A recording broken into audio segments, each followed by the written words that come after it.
There comes a moment in your life when you realize that the greatest battle is not convincing people to respect you. It is deciding that you will no longer participate in your own disrespect. Some people study your kindness. They learn how much you will tolerate. They notice how many times you forgive, how often you explain yourself, how quickly you return after being hurt. And when they discover that your boundaries have no consequences, they begin to treat them like suggestions. But there is one thing you can do that changes everything. Stop negotiating with behavior that has already shown you what it is. You do not have to shout. You do not have to become cruel. You do not have to prove that you are strong by becoming hard. Sometimes the most powerful sentence is the one you never say. Sometimes strength is simply stepping back. Sometimes dignity sounds like silence, looks like distance, and feels like finally choosing yourself without asking anyone for permission. Because toxic people often depend on your need to be understood. They want you explaining your heart while they continue wounding it.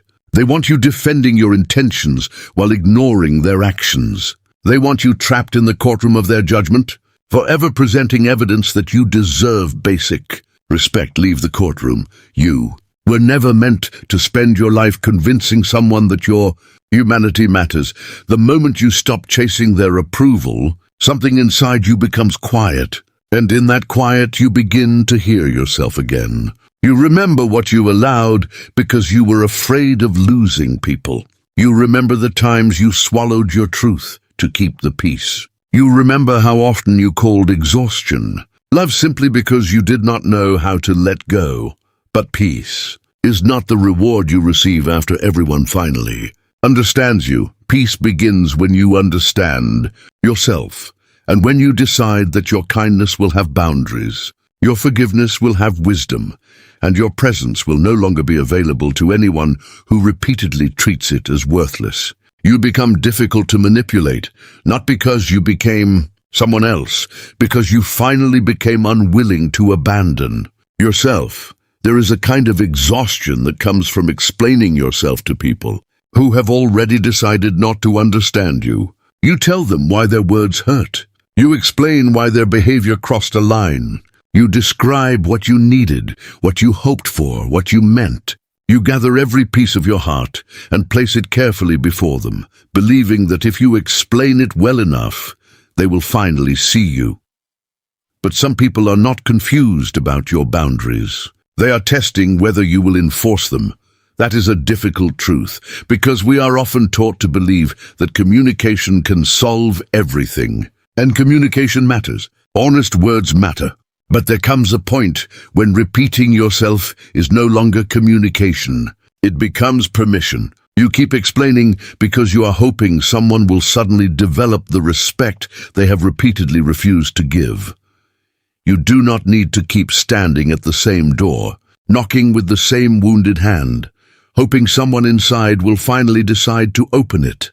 A boundary is not a speech. It is a decision. It says, this is what I will accept and this is what I will not. It does not require anger. It does not require revenge. It does not require you to make another person feel small. It simply requires you to stop making yourself small in order to keep someone else comfortable. Toxic people often become uncomfortable when your behavior changes. They may call you selfish because you stopped giving endlessly. They may call you cold because you stopped reacting emotionally. They may say you have changed because they can no longer reach the version of you that tolerated everything. Let them say it.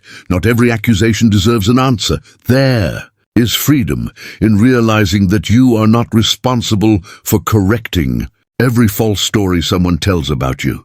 You cannot control the version of yourself that exists inside another person's mind. You can only control the person you choose to be when nobody is applauding, when nobody is agreeing, and when walking away feels more painful than staying. Stop explaining your worth to people committed to misunderstanding it. Your life becomes lighter when you stop turning every boundary into a debate. You can say no without writing a paragraph afterward. You can leave a conversation without proving that you were right. You can distance yourself without announcing your departure. You can become unavailable to disrespect without becoming hateful toward the person who offered it. This is not weakness, this is maturity, because real strength is not always loud. Sometimes it is the calmness that enters your voice when you finally realize you do not have to defend your right to be treated well. You teach people how to approach you by what you repeatedly permit. When disrespect receives endless access to you, it learns that disrespect has no price. But when your response becomes distance, silence, and consistency, the message becomes unmistakable. You are not saying, "You must change for me." You are saying, "If you do not change, I will change my place in your life."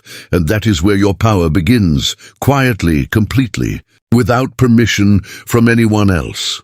There comes a time when words have done all they can do. You have explained yourself. You have expressed your feelings. You have given chances. You have forgiven things that once seemed impossible to forgive. And still, the same behavior returns, wearing a different face but carrying the same intention.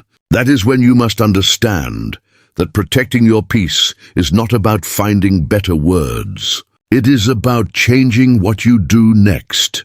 Your actions become powerful when they stop contradicting your boundaries.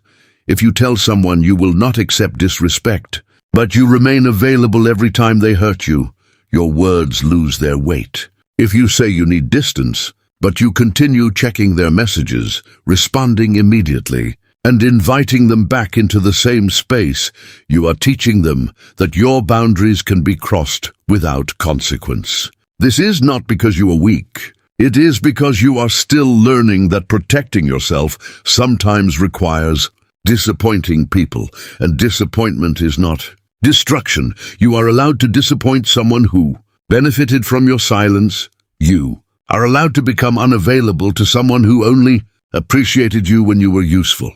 You are allowed to stop answering questions that are designed to pull you back into arguments. You are allowed to leave the room, end the conversation, close the door, and choose a quieter life without carrying guilt like a punishment. Peace often begins with a decision that nobody else can make for you. You decide that you will no longer chase people who continually make you question your value. You decide that you will not respond to every provocation. You decide that you will not turn every insult into a battle. You decide that your energy is precious, and not every person deserves access to it. This does not mean becoming emotionless. It means becoming intentional. You can feel anger without allowing anger to control your actions. You can feel hurt without allowing hurt to determine your future. You can love someone and still recognize that their presence in your life is damaging. You can wish someone well and still walk away from them.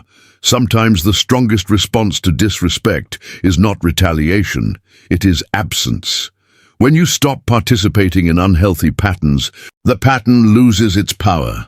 The person who expected endless arguments finds silence. The person who expected endless forgiveness finds distance. The person who expected you to return after every betrayal discovers that this time you have chosen yourself, and choosing yourself does not make you cruel. It means you finally understand that your peace has value. There will always be people who misunderstand your boundaries. Some will tell you that you are arrogant. Others will say you have changed. Some may even remind you of everything they once did for you, hoping gratitude will become a chain around your ankle. But gratitude does not require permanent access. You can appreciate what someone once meant to you and still refuse to accept what they have become. Let your actions speak, because actions do not need to beg for credibility. When you consistently walk away from disrespect, people eventually understand that your boundaries are not threats. They are decisions. And once you stop trying to convince toxic people that you deserve respect, you discover something even more important. You were never waiting for their permission to give yourself the peace you deserved.